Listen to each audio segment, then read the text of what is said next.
新闻一开始，今仔关心中国第三载是雄雄宣布对咱台湾发动联合军演，陆军、海军、空军、火箭军拢有出动，而且佫派出军机、军舰挖进咱台湾。因强调目的是要经过台独。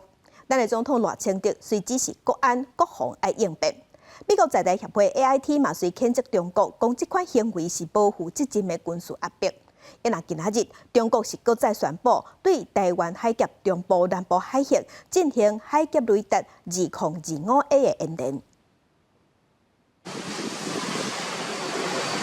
中共航空山东号初一大动作出伫台海，海军所有军舰监视山东号面对动向，双方维持对立局面。边也有兵团军舰甲所有军舰同齐监控山东号。金川人等国的 RF 在留伫空中，监控中共9控1型快速战斗支援舰，两岸紧张情势升悬。台湾的一部分绝不为各种形式的台独分裂活动。中共对台主战的东部战区，初一透早无预警宣布对台发动联合演训，派出舰机导向挖进台岛，目标阻止台独。总统赖清德第一时间指示国安国防单位严厉一边处理。美国在台协会 AIT 谴责中共无负责任的军事压迫，破坏台海和平。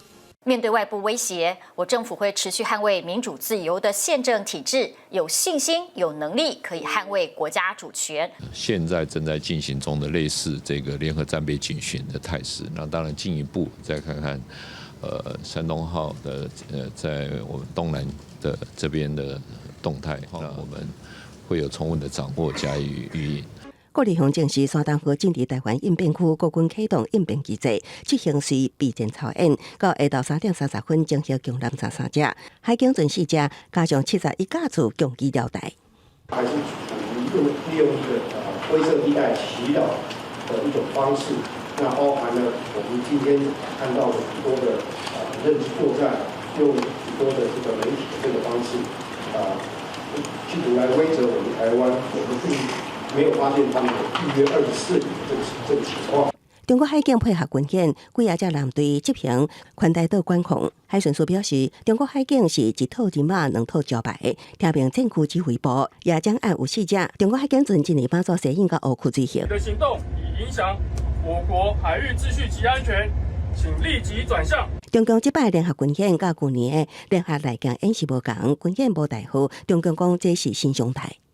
现阶段仍保持以常态部队的战备兵力来实施应急，并执行相关的准备工作。